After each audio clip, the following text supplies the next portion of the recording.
बंगाल में चक्रवाती तूफान भले ही शांत हो गया हो, लेकिन सियासी बवाल या कहें कि सियासी तूफान शांत नहीं हुआ है।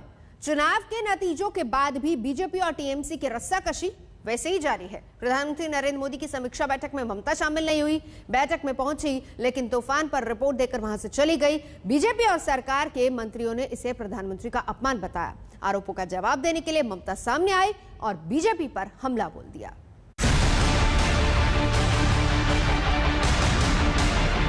पीड़ादायक और शर्मनाक है। प्रधानमंत्री बंगाल की चिंता करने गए थे ना, क्या मतलब है इसका? चक्रवात से हुए नुकसान के आकलन के लिए पीएम मोदी की समीक्षा बैठक में सीएम न रहे तो बवाल मचना ही था,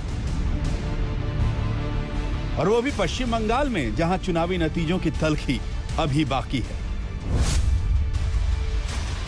बैठक में ममता बनर्जी और उनके मुख्य सचिव की खाली कुर्सी केंद्र सरकार और बीजेपी को बुरी तरह अखर गई। इस विवाद का एक एक सीन किसी फिल्म की तरह है, जिसका एक भी हिस्सा आप मिस नहीं करना चाहेंगे।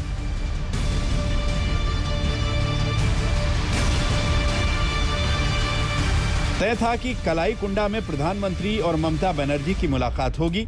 बीजेपी का आरोप है कि प्रधानमंत्री बैठक में ममता का इंतजार करते रहे। करीब आधे घंटे बाद ममता आई, लेकिन ममता ने बताया सुरक्षा कारणों से सीएम के हेलीकॉप्टर को 20 मिनट की देरी से उड़ान भरने की इजाजत दी गई।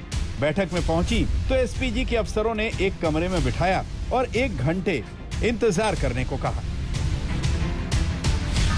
Chief of security director, he asked SPG that please tell Prime Minister, convey this that CM wants to meet him only 1 minute to hand over the report of the cyclone. She will not disturb. Then they said SPG 1 hour का बाद बोलिए, अभी कुछ नहीं होगा। Then also he informed us and we were sitting quietly. BJP ने आरोप लगाया कि ममता बनर्जी बैठक में पहुंची और पीएम को रिपोर्ट सौंपकर वापस लौट आई। न सीएम और न ही मुख्य सचिव बैठक में शामिल हुए। ममता ने जवाब दिया, पीएम से इजाजत लेकर बैठक से बाहर निकली थी। Then I hand over it to Prime Minister and he has taken it, and then I said, sir, with your kind permission may I leave, because our weather is not good, so I have to go to Digha because we have the meeting is been fixed there. Because all the people, all the press people, you were aware that Digha there is an administrative review meeting. Then which is permission we came. Now you tell us what is our fault. बहुत पीड़ादायक है और शर्मनाक है दोनों बातें। प्रधानमंत्री बंगाल की चिंता करने गए थे ना, क्या मतलब है इसका? नवीन पटनायक के बैठक में तो भाजपा के वहां से मंत्री थे कि नहीं, धर्मेंद्र प्रधान और बाकी लोग, सारंगी जी। तो यहां पर आपको परेशानी उससे क्या होती है? मोदी जी बड़ा हृदय लेकर के उड़ीसा और बंगाल देखने गए, मदद करेंगे, आप उसकी बैठक का बॉयकॉट करती हैं। लेकिन बात सिर्फ इतनी ही नहीं है, बल्कि असल विवाद बंगाल में नेता प्रतिपक्ष शुभेंदु अधिकारी को बैठक में बुलाने को लेकर था। ममता बनर्जी ने सवाल उठाया कि क्या पीएम हर राज्य के दौरे में सीएम के साथ बैठक में विपक्ष के नेता को बुलाते हैं? Why? In Gujarat last week you went there. Why you not called opposition leader there? It is your state. Even Odisha also opposition leader was not there. In my state, whenever you come, you create some confusion and always you create some confrontation. Why? এখন সাধারণ মানুষের জীবনের মধ্যে যে সংকট এসেছে তার চেয়ে তার কাছে রাজনীতি বড়। এটা ওনার পুরনো অভ্যাস। কিছুদিন আগে ডিএমদের মিটিংয়ে যখন ওনাকে আমন্ত্রণ করা হয়েছে সেখানে ভাষণ দিতে দেওয়া হয়নি, কারণ তার জন্য উনি চিৎকার চেঁচামেচি করেছিলেন। আর যখন কোনো জরুরি মিটিং হয় সেখানে উনি যান না, নিজে যান না, ফাইন্যান্স মিনিস্টারকে পাঠান না, ডিএমদের পাঠান না, এটা চিফ সেক্রেটারিদের পাঠান না। এটা নতুন কিছু না, আবার তিনি সেই রাজনীতি শুরু করেছেন। टीएमसी ने सवाल उठाया, पीएम और सीएम की बैठक में शुभेंदु को क्यों बुलाया गया? क्या ऐसी परंपरा कहीं दिखती है? ममता ने कहा, नियम और परंपरा हमने नहीं, केंद्र ने तोड़ी है। When I have seen there are so many political parties are waiting who are not even entitled to attend the PM-CM's meeting. Now who violated the norms? We never. Paschimbanga সরকারের মাননীয় মুখ্যমন্ত্রী এবং তার মুখ্য সচিব সহ আধিকারিকবৃন্দ যেভাবে প্রধানমন্ত্রীকে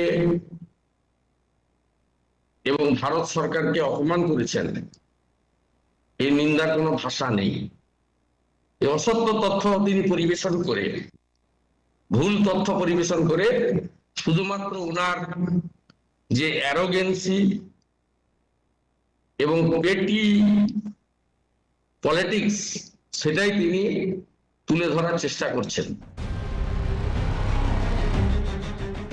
केंद्र सरकार का गुस्सा ममता बनर्जी के चहेते अफसर पर फूट पड़ा।